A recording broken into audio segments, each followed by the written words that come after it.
ဟုတ်ကဲ့ကျွန်တော်တို့ဒီ2023တိုက်ပွဲတွေမစခင်အပြစ်ရထားတဲ့ကာလမှာဒီအထွေထွေအုပ်ချုပ်ရေးပြည်သူ့ရေးရာစီမံခန့်ခွဲမှုနဲ့ပတ်သက်ပြီးမှဒီ Arakan ဟိုပါဗော authority ဆိုပြီးကျွန်တော်တို့လုပ်ခဲ့တာရှိတယ်အဲ့ဒီမှာတရားစီရင်ရေးရဲလုပ်ငန်းတို့ကျန်းမာရေးဆိုင်ရာဒီ government service providing ပေါ့အဲ့ဒီ government service delivery တွေကိုကျွန်တော်တို့လုပ်ခဲ့တယ်ပြီးမှဒီ Arakan public policy and public administration ကျောင်းကိုဖွင့်ပြီးမှကျွန်တော်တို့လူငယ်တွေကိုလေ့ကျင့်ပြိုးထောင်တဲ့ဟာတွေကိုကျွန်တော်တို့လုပ်နေတယ်ဆိုတော့တဖြည်းဖြည်းနဲ့တော့ဒီထက်ပိုပြီးစနစ်တကျတော့ပေါ်လာပါပြီ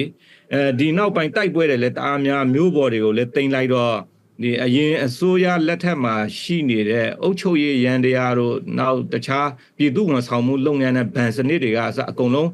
ဒါပြိုကျနေတဲ့ကာလဆိုတော့ကျွန်တော်တို့ဒီကိစ္စတွေကိုယာယီကြားကာလအခက်ခဲအနေနဲ့တော့ရှိနေပါတယ်သို့တော့ဒီဟာတွေကိုပြန်ပြီးမှစနစ်တကျဖြစ်လာဖို့အတွက်နီလန်းတွေအမျိုးရှာပြီးမှရုန်းကန်နေရတဲ့အနေအထားရှိတယ်ကျောင်းတွေတော့မဖွင့်နိုင်ဘူးကျောင်းမဖွင့်နိုင်တာကတော့ဆရာလည်းရှိတယ်ကျောင်းလည်းရှိတယ်ကျောင်းသားတွေမိဖတွေကလည်းကျောင်းထားချင်ကြတယ်ကျောင်းမဖွင့်နိုင်တာကတော့လုံခြုံရေးစိန်ခေါ်မှုကြောင့်ပါပဲအခုကဒီကျွန်တော်တို့တင်ထားတဲ့မြို့တွေကိုဒီစစ်ကောင်စီလေတပ်ကနေပြီးမှဒါအရက်သားပြစ်မှတ်တွေကိုရောအကုန်လုံးတင်းကျုံရောပြီးမှညတွေဘုံကျဲတာတွေရှိတယ်လူစုလူဝေးမြင်သူကပုံချပြီဆိုတော့ဒီចောင်းသားចောင်းသူတွေရဲ့လုံခြုံရေးအတွက်ကျွန်တော်တို့ကចောင်းတွေကိုဒါ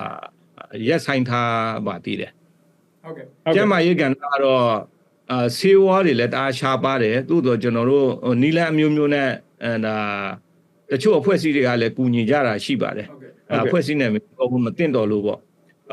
ဒါရတဲ့နေရာအကုန်လုံးကလမ်းစားတွေရှာပြီးမှဆေးတွေနဲ့ကုသအကူညီပေးနေကြတာပေါ့ဟုတ်ကဲ့ခုနကကျွန်တော်ပြောသွားတဲ့အထက်မှာရခိုင်ပြည်တစ်ခုတည်းမဟုတ်ဘဲနဲ့နေရာအနှံ့မှာအေးရဝင်ပြီးတော့လှုပ်ရှားရဲဆိုတာပါတာကျွန်တော်တွေ့ရတယ်ကရင်ပြည်နယ်ကိုလည်း mention လုပ်သွားတာကျွန်တော်တို့တွေ့လိုက်တယ်ဆိုတော့ချင်းပြည်တောင်ပိုင်းမှာဆိုရင်လည်းစီအေးရလှုပ်ရှားမှုတွေကျွန်တော်တို့တွေ့ရတယ်ဟဲ့လားဆိုတော့အေးရဲ့သူ့ရဲ့ ultimate aim ပေါ့နော်သူ့ရဲ့အမြင်ကဘယ်လိုရှိတယ်လဲသူ့ရဲ့ vision ကဘယ်လိုရှိတာလဲပေါ့နော်စီအေးရဝင်တိုက်ပေးနေတာရှိတယ် KNA မှာရော KNU နယ်မြေတွေမှာရောရှမ်းမြောက်မှာရောအတားအပြင်ရခိုင်ကတော့သူ့ရဲ့အဓိကပေါ့နော်ဆိုတော့သူ့ရဲ့မျှော်မှန်းချက်ကပါလဲဆိုတာလေးကျွန်တော်တို့ share လုပ်ပါဦးမြန်မာနိုင်ငံမှာတော့အဖွဲ့အစည်းအများစုကတော့လူမျိုးရေးအထိုင်ကနေလောက်ကြတာပဲဒါမျိုးကိုယ့်ရဲ့လူမျိုးစုတစ်ခုတည်းကိုပဲကြည်ပြီးလုပ်မယ်ဆိုရင်ဘယ်ခရီးကိုမှမရောက်ဘူးဆိုတာကိုကျွန်တော်တို့90ပြည်တွင်းစစ်ဒါလူမျိုးစုကိုပဲအခြေခံတွေးခေါ်တဲ့အတွေးခေါ်ကအလုံးမဖြစ်ဘူးဆိုတာကိုဒါတက်တည်ပြပြီးတမိုင်းကတက်တည်ပြပြီးဖြစ်တယ်ဆိုတော့ကျွန်တော်တို့ကအလုံးစောစောကမေးခွန်းတွေမှာလည်းပြောဖြစ်ပါတယ်ခိုင်ဒေသကနေရန်သူတွေကိုမောင်းထုတ်လိုက်ပြီဆိုတော့ကိုကအောင်မြင်ပြီလားဆိုတော့အဲ့လိုမျိုးပုံစံကချက်မရဘူးသူကအခိုက်အတန့်ပဲသူကအာရော့နေတဲ့အချိန်မှာထွက်နေတာဒါနိုင်ငံရေးအရသူ့ရဲ့အာမခံချက်မရှိဘူးစစ်ရေးအရလည်းဒီထက်ပိုပြီးမှဒါအာမခံချက်ရှိတဲ့ပတ်ဝန်းကျင်ကိုဖန်တီးဖို့လိုသေးတယ်ဒါကြောင့်ကျွန်တော်တို့ကရခိုင်ဒေသရခိုင်မျိုးသားအကျိုးစီးပွားကိုဗဟိုပြုထားတဲ့အထိုင်နဲ့စတင်ခဲ့တာဆိုပေမဲ့မြန်မာတနင်္လာရီမှာရှိတဲ့မဟာမိတ်တွေနဲ့ပူးပေါင်းလှုပ်ဆောင်လာရင်ကျွန်တော်တို့ကပဂတိအခြေအနေတွေနဲ့အရေးကြီးတဲ့လက်တွေ့သဘာဝပို့ပြီးသဘောပေါက်လာတယ်ဆိုတော့ကျွန်တော်တို့လူမျိုးစုတစ်ခုတည်းဒုက္ခရောက်နေတာမဟုတ်ဘဲနဲ့လူမျိုးစုအသီးသီးရဲ့လူမျိုးပေါင်းစုံလွတ်မြောက်ရေးဆိုတဲ့ဟာကိုကျွန်တော်တို့ဒီရခိတလမ်းစဉ်နဲ့တွဲပြီးမှဒီကိစ္စကိုလည်းပုံဖော်လာခဲ့တယ်ဆိုတော့မဟာမိတ်ဒေသတွေမှာဒီမဟာမိတ်တွေကိုလည်းကူညီတယ်ကိုယ်လည်းလှုပ်ရှားရှိတဲ့အလုပ်တွေကိုလည်းလှုပ်ဆောင်တယ်ဘုံရန်သူကိုလည်းတိုက်ပွဲဝင်တယ်ဆိုတဲ့အလုပ်တွေကိုကျွန်တော်တို့လှုပ်လာခဲ့တာဖြစ်တယ်မြန်မာပြည်သူတွေမြန်မာတိုင်းရင်းသားပြည်သူတွေကြားမှာနေနမိတ်ဆိုင်ရာအငြင်းပေါ်မှုဒါလူမျိုးရေးဆိုင်ရာမကျေနပ်မှုတွေတော့ရှိတာပဲဒါပေမဲ့ဒီလူမျိုးအားလုံးရဲ့အခုချိန်မှာတူညီမှုကဘာလဲဆိုတော့ဒီဖက်စစ်ကောင်စီကသူတို့အားလုံးရဲ့ဘုံရန်သူဖြစ်တယ်ဆိုတော့တူညီမှုတစ်ခုကတော့ရှိကြတယ်ဒီဟာဒီ United Force တစ်ခုလို့ဖြစ်နေတာပေါ့ဒါကိုလည်းကောင်းအောင်အသုံးချပြီးမှကောင်းမွန်တဲ့အပြောင်းလဲတစ်ခုအတွက်ကျွန်တော်တို့စူးစမ်းရမှာပဲချင်းတောင်မှာလည်းကျွန်တော်တို့ဒါတချို့အငြင်းပွားစရာပဋိပက္ခတွေတော့ရှိတာပေါ့ဒါမဲ့လည်းဒီဟာတွေကိုလည်းတေချာရှင်းပြပြီးမှဖြည့်ရှင်းတော့ဖို့စဉ်းစားထားပါတယ်ဟုတ်ကဲ့ဆိုတော့အေးရဲ့မျောမှန်းချက်ရွေချက်ကကြီးတယ်လို့ကျွန်တော်တို့ရည်မှန်းချက်ကြီးတယ်လို့ကျွန်တော်တို့ပြောလို့ရတာပေါ့နော် အဲ့တော့ရခိုင်ပြည်တစ်ခုလုံးကိုကြည်တာမဟုတ်ဘဲနဲ့မြန်မာပြည်တစ်ခုလုံး comprehensive ဖြစ်နေကြည်တယ်လို့ကျွန်တော်တို့ပြောလို့ရတာပေါ့ဒါပေမဲ့ A ရတော့အများတန်းပြောခဲ့တာကတော့ confederation ဆိုတာကိုအများတန်းပြောခဲ့တာကျွန်တော်တို့တွေ့ရတယ်ဟုတ်တယ်မလားဘုရားဟုတ်ကဲ့ကျွန်တော်တို့ဒီ local level စဉ်းစားချက်ရှိသလိုဒီပြည်ထောင်စုတစ်ခုလုံးပေါ့အဲ့လိုမျိုးစဉ်းစားချက်လည်းရှိတယ်ပြည်ထောင်စုပေါ့ local တစ်ခုတည်းကိုစဉ်းစားပြီးမှတခြားဟာတွေကိုမစဉ်းစားဘူးဆိုရင်ကျွန်တော်တို့ရဲ့ data အဆင့်ဒီ strategy နဲ့မျှော်မှန်းချက်ကမအောင်မြင်နိုင်ဘူးအလုံးမဖြစ်ဘူးပြည်ထောင်စုတစ်ခုလုံးကိုတေချာစဉ်းစားဖို့လိုတယ်ပတ်ဝန်းကျင်ကိုစဉ်းစားဖို့လိုတယ်ဒီဟာတွေကိုအချိုးညီညီစဉ်းစားပြီးမှအချိန်ကိုက်အလုပ်လုပ်ရမယ်ပါတနာတွေဖွဲ့ရမယ်မဟာမိတ်တွေရှိရမယ်ဆိုတော့ကျွန်တော်တို့လိုမျိုးဘဝတူတွေတိုင်းရင်းသားတစ်ခုတည်းကိုတခြားသောပေါ့လေ ethnic minority တစ်ခုတည်းကိုပြောတာမဟုတ်ဘဲနဲ့ majority Burmese တွေကိုလည်းကျွန်တော်တို့အသေးချာစဉ်းစားဖို့လိုတယ်သူကအဓိကပြောင်းလဲမှုရဲ့အခြေခံအင်အားပဲသူ့ပြည်သူတွေရဲ့လိုအပ်ချက်တွေကဘာလဲသူကဘာကိုလိုချင်တယ်လဲဆိုတာတွေကိုကူညီပြီးမှကျွန်တော်တို့အချင်းချင်းကြားမှာဒီယုံကြည်မှုနဲ့ပူးပေါင်းဆောင်ရွက်မှုတွေကိုမြင့်တင်နိုင်ခဲ့ပြီဆိုရင်ဒါကျွန်တော်တို့အကုန်လုံးလိုအပ်နေတဲ့ဒီဟာပေါ့အပြောင်းလဲတွေပြီးတော့ဒါတရားမှတရားပြောဖို့ဆိုတော့မဖြစ်နိုင်ပါဘူးဒါပေမဲ့ပြဿနာတွေကိုဖြေရှင်းပြီးမှအလုပ်ဖြစ်တဲ့စနစ်တွေကိုကျွန်တော်တို့စတင်နိုင်မှာဖြစ်တယ်ရခိုင်တွေပြောနေတဲ့ဒီ confederate ဆိုတာကလည်းဒါတကယ်ပြောတာဖြစ်ပါတယ်ကျွန်တော်တို့ကဒီဟာကိုပြောလို့ဟိုဟာလုပ်လို့ဒီဟာကိုလည်းပြောနေတယ်ဒီပြည်မတွေမှာတခြားဒေသတွေမှာလည်းဝင်တိုက်နေလို့ပြောတာနဲ့လုပ်တာ consistent မဖြစ်ဘူးဆိုတော့ဝေဝါးမှုမျိုးဖြစ်เสียမလို့ဘူးကျွန်တော်တို့လုပ်နေတဲ့အလုပ်များဒီကျွန်တော်တို့ရဲ့နိုင်ငံရေးအခြေခံဒီအတွေးခေါ်တွေနဲ့ထပ်တူကြအောင်ကိုကျွန်တော်တို့ကလုပ်နေတာဖြစ်တယ်ဒီမှာခုနပြောသလိုမျိုးအထိုင်ကတော့ဒီလိုမျိုးအထိုင်ကနေစပြီးစဉ်းစားတာဆိုပေမဲ့လူမျိုးပေါင်းစုံလွတ်မြောက်ရေးကအရေးကြီးတယ်ဒီဟာအရေးကြီးတဲ့ strategy ကိုအကောင့်တွေပေါ်ရင်းနဲ့ဒီဟာကိုလည်း parallel အကောင့်တွေပေါ်ရမယ်ပြီးတော့ဒီ post revolution အခြေအနေမှာလည်းပဲကျွန်တော်တို့ရဲ့ဒီ common interest တွေပေါ့ဒီဗမာလူမျိုးတွေအတွက်လည်းဒါနောက်တစ်ချိန်ဒီ passive အာဏာရှင်အောက်ကိုမရောက်တော့ဖို့ဘယ်လိုလုပ်ရမှာလဲနောက်တခြားလူမျိုးစုတွေမှာလည်းဘယ်လိုလုပ်ရမလဲဆိုအခုတော့ချက်ချင်းကျွန်တော်တို့မှာဒီပေါ်ပြီးသားဆေးတော့မရှိသေးဘူးပေါ့ဒါပေမဲ့ဒီဟာကိုတဖြည်းဖြည်းနဲ့ကျွန်တော်တို့အပြုသဘောဆောင်ခြင်းလက်တွေ့ကြတဲ့ပူပေါင်းဆောင်ရွက်ခြင်းတယောက်နဲ့တယောက်နားလည်ခြင်းတွေနဲ့ဒါပေါ်ဆောင်ရမှာပဲစိန်ခေါ်မှုတော့ရှိမှာပဲလေအဲ့တော့2025ကိုဒီဘက်ကတော်လိုင်းအုပ်စုတွေမြင်တာတစ်မျိုး2025ကိုဗိုလ်ချုပ်ထွန်းမြတ်နိုင်ရဲ့မြင်တာတစ်မျိုးဒါပေမဲ့2025မှာရွေးကောက်ပွဲကိုလုံမယ်လို့ထပ်ပြီးကျင်းသွားတာကတော့စစ်ကောင်စီနဲ့ခုနကဗိုလ်ချုပ်ပြောသွားတဲ့စစ်ကောင်စီကဗိုလ်ချုပ်တွေပြောတာပေါ့နော်အဲ့တော့ရွေးကောက်ပွဲကသူတို့ထွက်ပေါက်လားတကယ်ရောဖြစ်နေသလားသူကတော့မဖြစ်အောင်ဖောက်ထွက်ရမှာပဲကျွန်တော်လည်းသူ့နေရာမှာဆိုရင်တော့ဒါအိမ်နည်းချင်းကဘယ်သူထောက်ခံတယ်ဒါတွေကိုအကုန်လုံး mobilize လုပ်ပြီးမှမရအောင်ဖောက်ထွက်မှာပဲသူတော့သူဖောက်ထွက်လို့ရမရဖောက်ထွက်ရင်းနဲ့လန်တဝက်မှာပဲငြိမ်သွားမလားပေါ့နော်ဒါကတော့ကျွန်တော်တက်အပ်မဟောနိုင်ပါဘူးလက်ရှိမြန်မာနိုင်ငံရဲ့အခြေအနေကိုကြည့်ရတာတော့ဒီရွေးကောက်ပွဲလုပ်ဖို့တော်တော်လေးခက်ခဲမဲ့အခင်းချင်းကိုတော့မြင်နေရတယ်ဒီကြားထဲမှာတချို့ပေါ့သူ့ရဲ့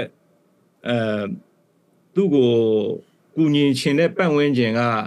လုပ်နေတဲ့ strategy တွေအောင်မြင်တော့ပုံစံတစ်မျိုးမျိုးနဲ့သူလည်း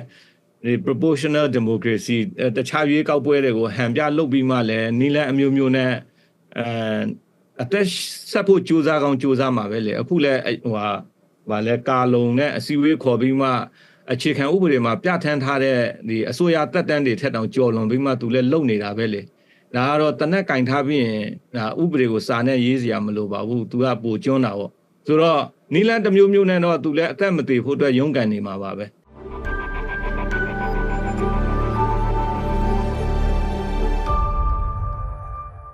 အဲ့တော့နိုင်ငံတကာကနေပြန်ကြည့်မယ်ဆိုရင်လွန်ခဲ့တဲ့3နှစ်နဲ့4နှစ်အတွင်းမှာအာဏာသိမ်းတဲ့အချိန်နဲ့စပြီးတော့တိုင်းသားတပ်ဖွဲ့တွေရော EAO တွေရော ERO တွေရောဒါအပြင်ခုအသစ်ပေါ်လာတဲ့ M resistant အုပ်စုတွေ PDF လို့အုပ်စုတွေကသူတို့ရဲ့ performance ပေါ့နော်သူဒီတောင်လိုင်းကို4နှစ်အထိသူတည်လာခဲ့တာကျွန်တော်တွေ့ရတယ်ဒါပေမဲ့အပြင်ကနေပြီးတော့ဒါတွေကိုကြည့်ပြီးသုံးသပ်တဲ့သူတွေရော report ထုတ်ပြီးရေးနေတဲ့သူတွေရောအဖွဲ့အစည်းတွေဖွဲ့စည်းတွေရောဟလာမြန်မာပြည်က balkanization ဖြစ်သွားနိုင်တယ် စစ်တပ်ကြီးပြိုသွားရင်ပြိုခံလို့မရဘူးဒါမင်းမဲစရိုက်တွေပေါ်လာမယ်မင်းမဲတိုင်းကြီးဖြစ်သွားလိမ့်မယ်ဆိုပြီးတော့အမျိုးမျိုးပြောလာခဲ့တာကျွန်တော်တွေ့ရပါတယ်ဒါပေမဲ့ဒီဘက်ကတော်လိုင်းရေးဘက်ကပြန်ကြည့်တော့လေသူအရှိန်အဟုန်နဲ့သူဆက်ပြီးတော့တွားနေတာကျွန်တော်တွေ့ရတယ်အဲ့တော့တစ်ဖက်ကလေ့လာတဲ့သူတွေကလည်းတခြားခုနဘာကြောင့်ပြောသွားတဲ့ဟလာသူ့ကူညီခြင်းနဲ့အပေါင်းအသင်းရောင်းရင်းနေရလဲဟလာဒီတော်လိုင်းရေးရ too complex ဖြစ်လို့မှကြည့်တယ်အဲ့တော့တော်လိုင်းရေးအောင်မြင်သွားရင်မဖြစ်ဘူးတော်လိုင်းရေးကြပါအောင်လုပ်ရမယ်ဆိုတဲ့အမြင်ရှိတဲ့သူတွေရှိသလို goal post လို့ခေါ်တဲ့ဂိုးတိုင်းကိုနှစ်ပတ်တစ်ခါသုံးလတစ်ခါလောက်ရွှေ့နေတဲ့သူတွေလည်းရှိတာကျွန်တော်တွေ့ရတယ်အဲ့ဒါနဲ့ပတ်သက်ပြီးတော့ comment ပါပေးချင်တယ်မသိမြန်မာစစ်တပ်ပြိုတော့ရင်နိုင်ငံတစစီပြိုကွဲတော့မလားဆိုတော့အတွေးခေါ်ကိုတစ်ဖက်ကပြန်ပြီးလှည့်ပြီးမှပေါ့ဒီဖက်ကမြင်တဲ့အမြင်ကိုသူ့ရဲ့ perception ဆိုတာကသူဘလို့မြင်လဲဆိုတာကသူဘလို့ဘယ်နာကနေကြည့်တယ်လဲဆိုတာပေါ်မှာမူတည်တာပေါ့ကျွန်တော်တို့အဲ့ဒီမြင်ကွင်းကိုဒီဖက်ကနေလှမ်းပြီးပြန်ကြည့်ရင်ဒီစစ်တပ်ပြိုတော့ရင်နိုင်ငံတစစီပြိုကွဲမှာလားဆိုတာထက်ဒီစစ်တပ်ရှိနေရင်အခုဘာဖြစ်နေတယ်လဲဆိုတော့လက်ရှိအခြေအနေကိုအရင်မြင်အောင်ကျွန်တော်ကမိမောင်းထိုးပြချင်တယ်ဒီစစ်တပ်ရှိနေရင်အခုဘာဖြစ်နေတယ်လဲပြိုရင်ဘာဖြစ်နိုင်တယ်လဲဆိုတာထက်ဒီဟာရှိနေတဲ့အတွက်အခုဘာဖြစ်နေတယ်လဲတိုင်းရင်းသားတွေလည်းမအေးချမ်းဘူးဗမာတွေလည်းအေးချမ်းလာဆိုတော့ဗမာလည်းပြည်တွင်းစစ်တိုက်နေရတာပဲဆိုတော့ဒီဟာရှိနေခြင်းရဲ့ဒါလက်ငင်းအကျိုးကျေးဇူးကဒီဟာဖြစ်နေတယ်နောက်ပြည်ထောင်စုဆိုတဲ့ကိစ္စပေါ့လေနော်ပြည်ထောင်စုတချို့ကတော့မြန်မာနိုင်ငံဆိုပဲဒီလိုမျိုးပြောလိုက်တယ်မြန်မာနိုင်ငံဆိုပြီးပြောလိုက်ပြီဆိုရင်တော့ဒါတပြည်ထောင်မြန်မာနိုင်ငံလို့ပြောတာနဲ့တူတယ်ပြည်ထောင်စုလို့ပြောလိုက်ရင်တော့ပို့ပြီးမှနားလည်ရလွယ်တယ်ဒါရှိတရားနဲ့လည်းဒါဟိုဖြစ်တယ် visualize ဖြစ်အောင်အတွက်ကျွန်တော်မြန်မာပြည်ထောင်စုလို့ပြောတာဖြစ်တယ်ဆိုတော့ဒီပြည်ထောင်စုကိုဒါအမြင်ခံတက်ထားပြီးမှတည်တက်နေတာဖြစ်တယ်ဒီပြည်ထောင်စုကဆိုတော့သူကပြည်ထောင်စုလို့ပြောပြီးမှဒီသူ့ရဲ့စစ်တပ်ကလည်းပြည်ထောင်စုစစ်တပ်ရဲ့လုပ်ရက်ကိုမလုပ်ဘဲနဲ့ဒီအမျိုးသားအစွန်းရောက်ဒီလက်နက်နိုင်ငံပေါ့ဗျာဒီအရင်တုန်းကဗမာပဒေသရစ်တွေခေတ်ကလက်နက်နိုင်ငံတည်ထောင်တယ်လို့မျိုးပြည်ထောင်စုအမတော်တခုရဲ့ကြံ့အင်လက္ခဏာတို့အခြေခံဒီ ideology တွေကိုမလုပ်ဘဲနဲ့ပဒေသရစ်ဆန်တဲ့လူမျိုးစုအတွေးခေါ်ကိုအခြေခံပြီးလှုပ်လာတဲ့စစ်တပ်ဆိုတော့ဒီလက်ရှိနေတဲ့ပြည်ထောင်စုတစ်ခုကိုကာကွယ်ဖို့ဒီလုံလောက်တဲ့အတွေးခေါ်လည်းမရှိဘူးဖွဲ့စည်းပုံကလည်းသူ့ရဲ့ဟို ideology ကိုပြောမလားအဲ့ဒီကတဆင့် doctrine ကိုပြောမလားအဲ့ဒီ ideology တို့ doctrine တို့အခြေခံပြီးမှဖြစ်လာတဲ့သူ့ရဲ့ဟို performance တွေပေါ့နော် action တွေကဒါလိုအပ်ချက်တွေနဲ့လွဲချော်နေတယ်ဆိုတော့ဒီပြောမယ်ဆိုရင်ဗျာဒီပြည်ထောင်စုဆိုတာလည်းပဲကျွန်တော်တို့ကလိုရာဆွဲပြောရကြရင်တော့ဒီဗမာပြည်ရဲ့ခေတ်ကပဲဒီ empire တွေကစုစည်းခဲ့တယ်လို့မျိုးပေါ့ဒါပေမဲ့အဲ့ဒီခေတ်တုန်းကဒီလက်နက်နိုင်ငံတည်ထောင်တဲ့အချိန်မှာဘရင်တပတ်ဘုံလဲယုံအားကောင်းတဲ့အချိန်မှာတိုက်ပြီးမှကောင်းတဲ့ဟာတွေကိုယူလာခဲ့တယ်ပြီးရင်သူတင်ရင်ဒီဟာမရှိတော့ဘူးဟောဒီလက်ရှိကျွန်တော်တို့ရှိနေ modern Burma ဆိုတာကတော့ဒါ colonial legacy ပဲဒါအရှိတရားပဲကျွန်တော်တို့ဒီဟာကိုရတဲ့အချိန်မှာအကုန်လုံးပါဝင်ပြီးမှပြည်ထောင်စုစစ်တပ်ကိုလည်းပြည်ထောင်စုကိုကာကွယ်ဖို့လိုအပ်တဲ့အခြေခံဒီ ideology တွေရော doctrine တွေနောက်ပြီးဖွဲ့စည်းပုံတွေဥဆောင်မှုပုံစံတွေဒါတွေကိုအချိုးကျအောင်လုပ်ပြီးမှပြည်ထောင်စုစစ်မှန်တဲ့ဟာဖြစ်လာမှာအခုကဒီစစ်တပ်ကပြည်ထောင်စုဆိုတာကိုအမြင်ခံအရာပဲပြောပြီးမှသူလောက်တာလူမျိုးစုစစ်တပ်လိုမျိုးဖက်စစ်စစ်တပ်ဖြစ်တော့တယ်ဆိုတော့တခြားလူမျိုးစုတွေကလည်းမလွတ်လပ်ဘူးနောက်ဆုံးအဲ့ဒီသူ့ရဲ့အတွေးခေါ်အရင်အဆင့်မြင့်လာတာပေါ့ပြောမယ်ဆိုရင်ကျွန်တော်တို့တရေကားတွေကိုကြည့်ရင်အဲ့ဒီတရေကားသွေးတွေတောက်လူတွေတက်ပြီးမှပို့ပြီးအားကောင်းလာတဲ့အချိန်မှာကိုယ်အိမ်သားကိုစားဖို့လိုက်ပြီလေနော်ဆိုတော့ခင်ဗျားတို့လည်းအဲ့ဒီသွေးစုပ်ဖုတ်ကောင်ရဲ့ဒဏ်ကိုကြောက်ပြီးမှအိမ်တွေပြာကျကုန်ပြီပေါ့ဆိုတော့ဒီဟာကိုကျွန်တော်တို့ကပြောင်းလဲဖို့လိုတယ်နော်ဒါကြောင့်ဒီစစ်တပ်ရှိရင်စစ်တပ်ပြိုရင်ပြည်ထောင်စုပြိုမလားဆိုတာကတော့လက်ရှိအခြေအနေကိုပဲအရင်မြင်အောင်ကြည့်ရင်တော့ဘာလို့တင်တယ်ကိုလူတိုင်းစဉ်းစားတတ်မယ်လို့ကျွန်တော်မျှော်လင့်ပါတယ်ဟုတ်ကဲ့ဗိုလ်ချုပ်ဖြေပေးတာကျေးဇူးအများကြီးတင်ပါတယ်ကျွန်တော်တို့အချိန်လည်းကုန်တော့မှာဆိုတော့ကျွန်တော်ထပ်ပြီးတော့မေးချင်တာကတော့အခုလွန်ခဲ့တဲ့2နှစ်3နှစ်အတွင်းမှာAAကနေပြီးတော့နဖူးတွေဒူးတွေတိုက်ရတဲ့မြန်မာတက်1960 90မှာကျွန်တော်တို့သိခဲ့တဲ့မြန်မာတက် အဲ့ကဘာကွာလဲအခုကျွန်တော်တို့ကြည့်မယ်ဆိုရင်အခုရခိုင်ပြည်နယ်မှာပဲရေကျုပ်တွေနှခါလဲတာကျွန်တော်တို့တွေ့ရတယ်ဟဲ့လားဆိုတော့အဲ့မြန်မာတပ်ကကျွန်တော်တို့မြင်တာကကျွန်တော်တို့ကိုယ်တိုင်ကဟဲ့လားကျွန်တော်တို့ရဲ့ editorial talk တွေမှာပြောနေတာစစ်တပ်ပြတ်နေပြီတက်ကပြိုတော့မှတက်ပြတ်နေပြီဆိုတဲ့ဟာမျိုးတွေကျွန်တော်တို့သုံးကြတာကျွန်တော်တို့တွေ့ရတယ်ဒေါ်လာရဲ့ဥစုရတဲ့သုံးတာတွေ့ရတယ်ဆိုတော့နဖူးတဲ့ဒူးတွေမြေပြင်မှာတိုက်ရတဲ့သူတွေကဗိုလ်ချုပ်တို့လူမျိုးတွေကနေပြီးတော့ဗိုလ်ချုပ်တို့အနေနဲ့ဘလို့အမြင်နဲ့ပြောခြင်းလဲအဲ့ဒီဟာကျွန်တော်တို့ပြောနေတာတွေကျွန်တော်ကတော့ကျွန်တော်တို့စီမှာတော့ဒီမြေပြင်အခြေအနေကိုတေချာစစ်ရေးတုံ့တက်ထားတဲ့ဟာတွေတော့ရှိပါတယ်ဒါပေမဲ့ဒီတိုက်ပွဲကမပြီးသေးဘူးဆိုတော့ဒီစစ်ရေးတုံ့တက်ချက်ကိုကျွန်တော်ကအရန်မဖော်ထုတ်ပါဘူး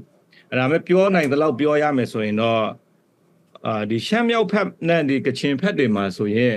သူကလေတက်ရဲ့ပြစ်ကူကိုယူပြီးမှတိုက်တယ်ဒါပေမဲ့သူ့ရဲ့ moral ဘိုင်းကတအားနှိမ့်တယ်မြန်မာစစ်တပ်လက်ရှိမြန်မာစစ်တပ်ကိုစကားစားတက်ပေါ့ဗျာမြန်မာစစ်တပ်လို့ပြောတာတဲ့ဒီလက်ရှိစကားစားတက်ကို1960လောက်ကမြန်မာတပ်မတော်နဲ့အရာမှာထက်တူခိုင်းနိုင်လို့တော့မရပါဘူးအာသာချက်ကကိုစီမတူပါဘူးအဲ့ဒီခေတ်တုန်းကဆိုရင်ပြည်သူရဲ့ထောက်ခံမှုတွေရှိမယ်ဒီမှာစစ်တပ်ကချမစားသေးဘူးပေါ့သူ့ရဲ့စိတ်ပိုင်းဆိုင်ရာကမြင့်တယ်ဒါပေမဲ့ဤပညာနဲ့လက်နက်ခဲယမ်းတွေကြတော့ဒီခေတ်ကသူအများကြီးမြင့်ပါတယ်သူ့ရဲ့လေတပ်ကိုပြောမလားရေတပ်ကိုပြောမလားဘန်ဒါငွေကိုပြောမလားလူအင်အားကိုလူအရင်အမြစ်ကိုပြောမလားလက်နက်ခဲအကုန်လုံးပဲကျွန်တော်တို့ဒီတိုက်ပွဲကြီးတွေမဖြစ်ခင်မြန်မာစစ်တပ်မှာဒီလောက်ထိများပြားတဲ့လက်နက်ခဲယမ်းတွေရှိနေမယ်လို့မထင်ထားခဲ့ဘူးဒါပေမဲ့တကယ်ကြည့်တဲ့အချိန်မှာတကယ်များတာပဲ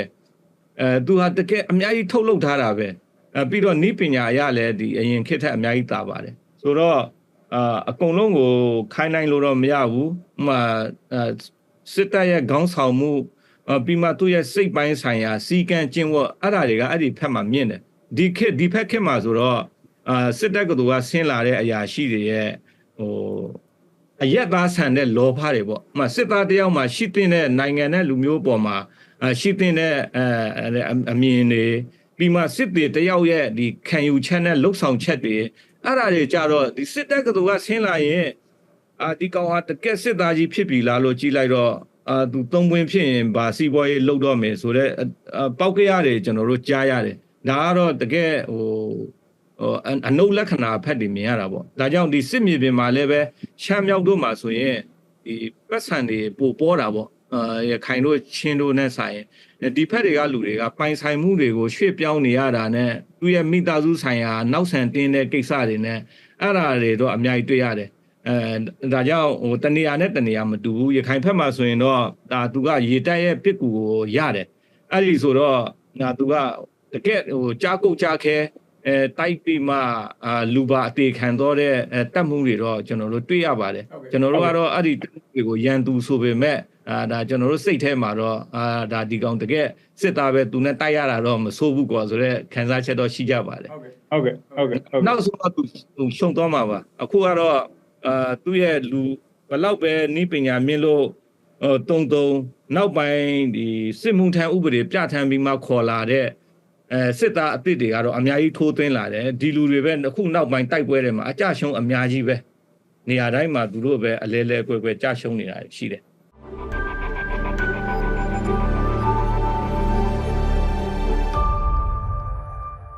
ဘယ်ကျတော့တခါတော့ကျွန်တော်နဲ့